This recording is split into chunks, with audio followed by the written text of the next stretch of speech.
దానిని నేను వెతుకుచున్నాను. యెహోవా ప్రసన్నతను చూచుటకును ఆయన ఆలయంలో ధ్యానించుటకును నా జీవిత కాలమంతయు నేను యెహోవా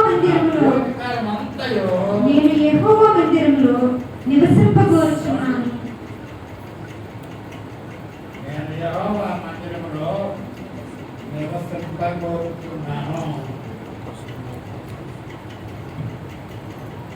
నేనంటాను క్రమం తప్పకుండా ఆదివారం ఆరాధన మానకుండా వస్తున్న వారు ఎవరు ఉన్నారో చూసుకోండి. ఒక్క ఆప్షన్ కూడా లేదండి. 2025లో అడుగుపెట్టాము. 3వ నెల అయిపోతుంది. 3 నెలలు అయిపోతున్నాయి. ఈ 10 సంవత్సరంలో కనీసం మందిరానికి మానకుండా ఒక్కరోజు కూడా మానకుండా వచ్చిన వారు ఉన్నారా? ఎవరినో ఉంటే ఒకసారి తెలుసుకుంటారు. ఒక్క వారం కూడా నేను మానలేదు అంటే ఒక్క వారం కూడా మానలేదు.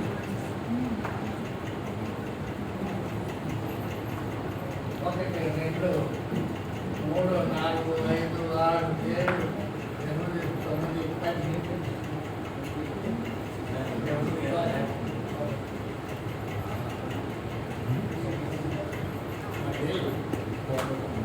దేవుడు చదువుతున్నాడు. దేవుని కనపడిన దేవుడికి దేవుని యొక్క మందిరానికి వెళ్ళి అక్కడ నివసించడు. ఇప్పుడు మరొక ప్రశ్న,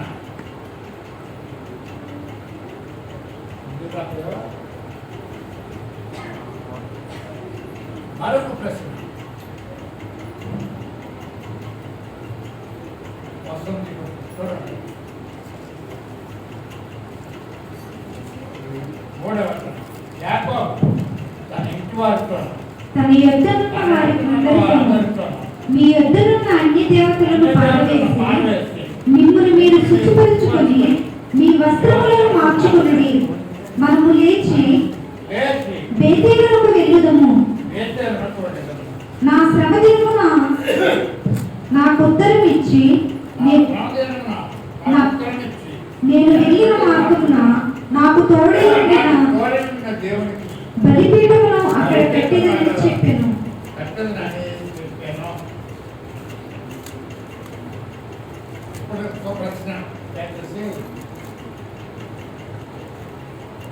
ప్రశ్న ఏంటి?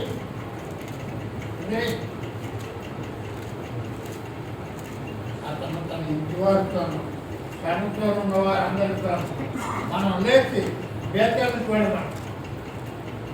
నా కష్టకాలంలో నాకు కనపడి నన్ను ఆదరించిన దేవుడికి అక్కడ బలిపెట్టు పెట్టాడు. ఒక ప్రశ్న అడుగుతున్నాను, చూడండి. దేవుడు అంటున్నాడండి,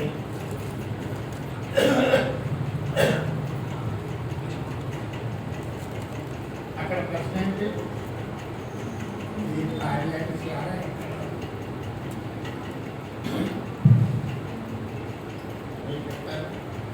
తమ్ముడైన ఏమేమి ఎక్కడ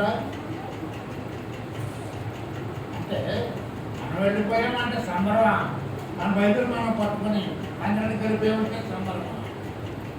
యాకోబు లేచి తన ఇంటి వారు అందరితో కూడా తనతో ఉన్న వారందరితో కూడా బయలుదేరి మందిరానికి వెళ్ళాడు. ఇలాంటి ప్రయత్నం చేస్తున్న వారు ఎవరు ఉన్నారా చూసుకోండి.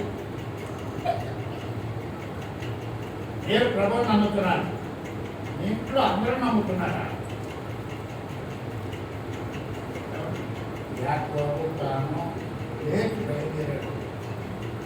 తన ఇంటి వారితోనూ తన ఇంట్లో ఉన్న వారందరితోనూ లేవండి మనం లేచి వెళదాం. కష్టకాలం మందు నాకు ప్రత్యేకమే. ఆయన అక్కడ బలిపెట్టు పెట్టాడు. అక్కడ రమ్మంటున్నాడు, వెళ్ళగలగండి. మందిరంలోనికి రారండి.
దేవుడు యాకోబును రమ్మన్నాడు.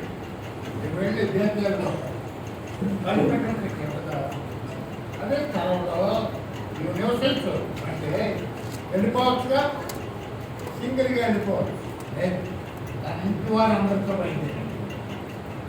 ఇంట్లో ఉన్నవారు సరే, అతనితో ఉన్నవారంటే ఎవరు? వాళ్ళని మందాన్ని కాసేవాడు. ఆ ఇంట్లో పనివారు అందరినీ వెంటేసుకున్నాడు. మందిరానికి వెళ్ళడం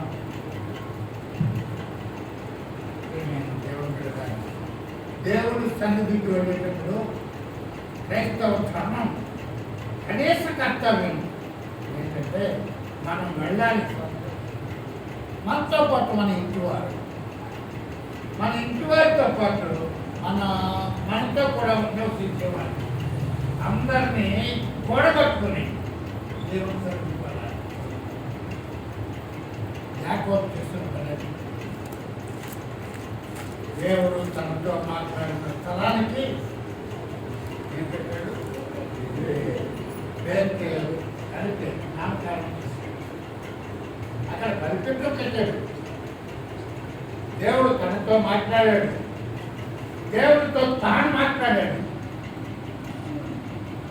దయచేసి అలాంటి పరిశుద్ధమైన స్థానం, ప్రత్యేకమైన స్థానం దేవుని మాట. మందిరం ఈరోజు చాలా మందికి తెలియదు.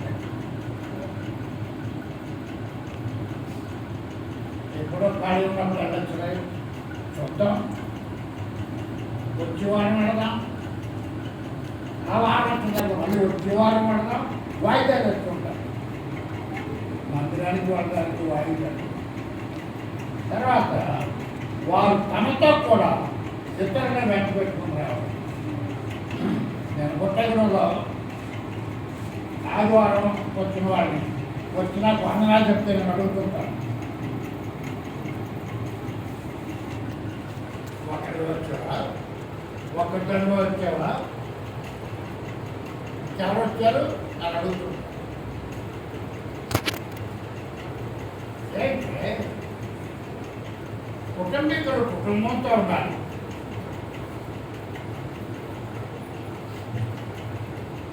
మీకు జరిగిన సంగతే చెప్తాను. మాకు దాదాపు ఒక 20 కిలోమీటర్ల దూరంలో పురుగులవాడగూడెం అని ఉంది. ఏజెన్సీలో కొండల్లో అక్కడ రెండు కొండరేట్లు అంటారు. కొండరేట్ల కుటుంబంలో సువార్త చెప్పాడు. ఒక సువార్తలు కొన్ని కుటుంబాలను అంటారు. ఒక కుటుంబం నుంచి బాప్తిస్మా తీసుకోవడానికి వచ్చారు. ముందు ఇంటి యజమాని తీసుకున్నాడు, భార్య తీసుకుని పిల్లలకి బాప్తిస్మం అంటాడు. మనందరం బాప్తిస్మం తీసుకొని దేవుని సన్నిధికి వస్తున్నాం కదా, పిల్లలకి ఇచ్చేయండి బాప్తిస్మం. సరే, పిల్లలకే బాప్తిస్మం ఇచ్చారు. గట్టు మీద, కారవ గట్టు మీద వాళ్ళ పెంపుడు కుక్క ఉంది, వేట కుక్క. దాన్ని తీసుకొచ్చి దానికి బాప్తిస్మం ఇచ్చేయమన్నాడు. జాగ్రత్తగా కుక్కదే బాప్తిస్మం ఏంటి అంటే అంటాడు, మనందరం దేవుడి రాజ్యానికి వెళ్ళిపోతాం, దాన్ని ఇక్కడ వదిలేస్తాం, ఆ దిక్కుమాలుతానంట. అంతా పాటు దేవుడి రాజ్యానికి వచ్చే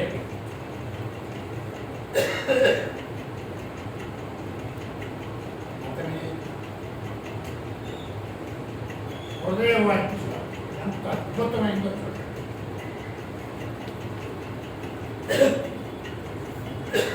మనం బాప్తిస్మం తీసుకుని దేవుని సన్నిధిలో మనతో పాటు జరుగుతున్న కుక్కందే, అది వేట కుక్క వాళ్ళింట్లో ఉంటుంది, దానికి కూడా బాప్తిస్మం అంటున్నాడు. అందరు కుక్క కోతులే, మీ ఇంట్లో అందరికీ బాప్తిస్మాలు ఇప్పిస్తున్నారా? ఇప్పిస్తున్నారా బాప్తిస్మాలు? ఇంకా రక్షణ పొందలేదు, సువార్త ప్రకటించి వారి మనసు పొందాలి, బాప్తిస్మం పొందాలి, యేసయ్యతో నడవాలి, యేసయ్యతో సాగాలి అని హృదయవాంఛ కలిగిన వారు ఎవరైనా ఉన్నారా?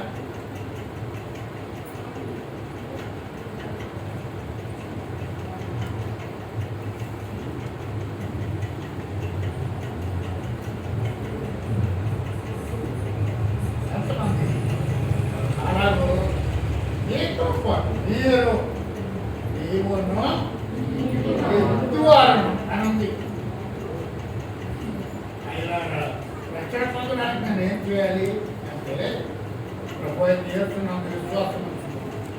నీవును ఇంటివారును కనుక యాకోబు అలాంటి తన ఇంటివారిని అందరినీ తీసుకుని పేదలకు వెళ్ళారు. వెళ్ళాడు దీనికి ఒక కండిషన్ ఉంది. మందిరానికి వెళితే కండిషన్ ఏంటంటే రెండవ యాకోబు తన ఇంటి వారితోనూ తన యొద్దనున్న వారందరితోనూ మీ యొద్దనున్న అన్య దేవతలను పారవేసి అన్య దేవతలను పారవేసి మిమ్మును మీరు శుచిపరచుకొని మీ వస్త్రములను మార్చుకొనడి. మనము లేచి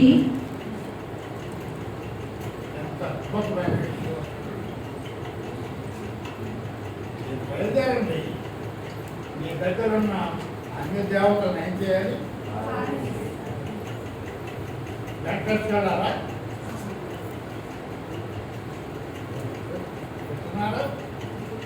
వెంకట నడుకోవాలా? అన్ని దేవతలను పారవేసి మిమ్మల్ని మీరు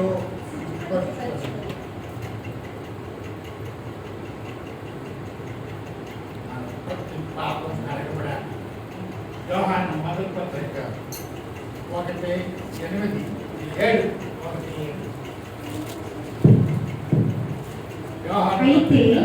అయితే ఆయన వెలుగులో ఉన్న ప్రకారము మనమును వెలుగులో నడిచిన యెడల మనము అన్యోన్య సహవాసం గల వారమై ఉందుము. అప్పుడు ఆయన కుమారుడైన యేసు రక్తము ప్రతి పాపము నుండి మనలను పవిత్రులుగా చేయును. ఆయన కుమారుడైన యేసు రక్తము ప్రతి పాపము నుండి మనలను పవిత్రులుగా చేయును. యేసు ప్రభు జన్మించిన రక్తం వృధాగా పోదు. నాటి నుంచి నేటి వరకు ఆ రక్తం ఆగిపోలేదు. మన రక్తంలాగా ఏసే రక్తం ఆరిపోలేదు, ఎండిపోలేదు. ఇప్పటికి ఏసే రక్తం మన కుమారుడైన యేసు రక్తం మన ప్రతి పాపము నుండి కడిగి పవిత్రులుగా శుద్ధిపరచుకోండి. మీ వద్దనున్న అన్య దేవతలు అన్ని ఆచారాలు ఉన్నాయే వదిలేస్తున్నారా? చాలా మంది వదిలిపెట్టేస్తున్నారు. వదిలిపెట్టడం అన్ని ఆచారాలు మన బంధువులు గుర్తు చేస్తారు. ఎత్తు ప్రభుని అంగీకరించి పాపక్షమాపణ పొందిన తర్వాత మనం అన్యుల దేవతల దగ్గరికి వెళ్ళి అక్కడ ప్రసాదం పుచ్చుకోవడం కానీ వరించిన దాన్ని పుచ్చుకోవడం కానీ చేయకూడదు. వాటి ప్రకారం మనం ప్రత్యేకపడ్డాం కనుక వాళ్ళకి ఏది మనం అందుకోకూడదు. పాటిస్తున్నారా? అన్య దేవతలను పారవేయటువంటిది. తర్వాత మనం శుద్ధి చేసుకోవడం, ఏ మరినో మనం అంటకుండా ఎప్పటికప్పుడే. అందుకే బల్ల ఏర్పాటు. ఎందుకంటే ఆదివారం బల్లెందుకు? ఆచారం కాదు, అలవాటు కాదు. మరి ఎందుకని? మనం శుచిపరచుకోవటం. దుమ్ము జోడి అనుకుంటే ఇంటికి వచ్చి పాడు పడుకుంటున్నాం, ఇంటికి వచ్చి స్నానం చేస్తున్నాం. అలాగే మనం బల దగ్గరికి రాబోయేసరికి ఓటు ఉన్న పడంగా బలలో పాల్గొనడం కాదు. మందిరానికి వచ్చిన తర్వాత మందిరంలో మనల్ని మనం పరీక్షించుకోవాలి. ఎక్కడైనా మరకలు, ఎక్కడన్నా దుమ్ము ధూళి ఏదైనా ఉందేమో చూసి శుద్ధి చేసుకోవాలి. మీ దగ్గర ఉన్న అన్య దేవతలను పారవేయండి. ఈ వస్త్రములను ఏ వస్త్రాలు ఈ శరీరం మీద ఉన్న వస్త్రాలు కాదు, నీతి వస్త్రం. నీతి అనేది ఒక వస్త్రం.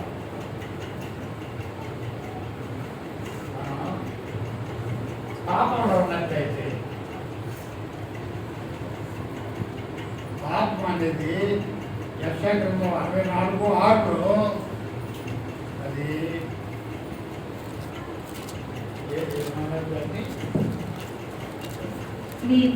మురికి గుడ్డలు ఇంకా మలినం ఉందనుకుంటున్నాం, అది మురికి గుడ్డ. దాన్ని మార్చేయి, తీసేయి. శుద్ధి చేసుకోండి, మీ వస్త్రాలు మార్చుకోండి, మీ దగ్గర ఉన్న అన్ని దేవతలను పారవేయండి. రండి మనం దేశానికి వెళదాం, అక్కడ నివాసం దేవుని బలిపెట్టు దగ్గరికి వెళ్ళాలి. దేవుని బలిపెట్టు మీద బలిపించాలి. మనందరం కూడా ఆలాగు ప్రభుత్వం కలిసి నివసిస్తాం. దయచేసి దైవజనుడైన దావీదు కూడా ఉన్నాడు. ఒక్క వారం అడిగి ఏంటది? దేవుని మందిరానికి వెళ్ళాలి, దేవుని మందిరంలో నివసించాలి.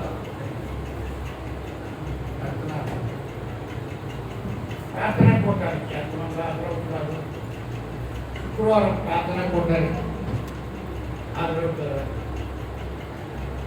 ఆదివారం ఆరాధన, శుక్రవారం ప్రార్థన, ఉపవాసం,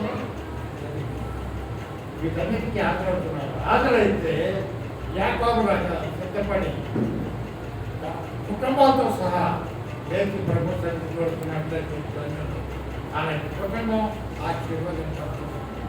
దేవుడు మనకి అందించాడు.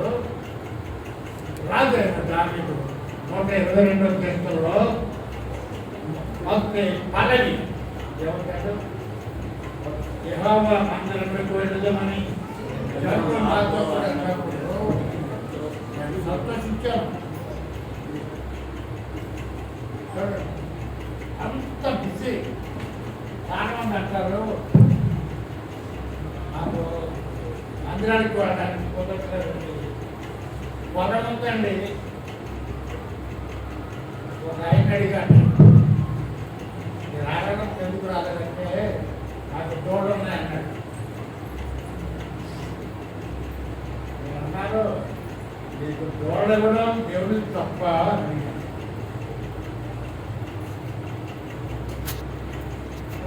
ఆయనకు వరం ఇవ్వడం దేవుడికి తప్ప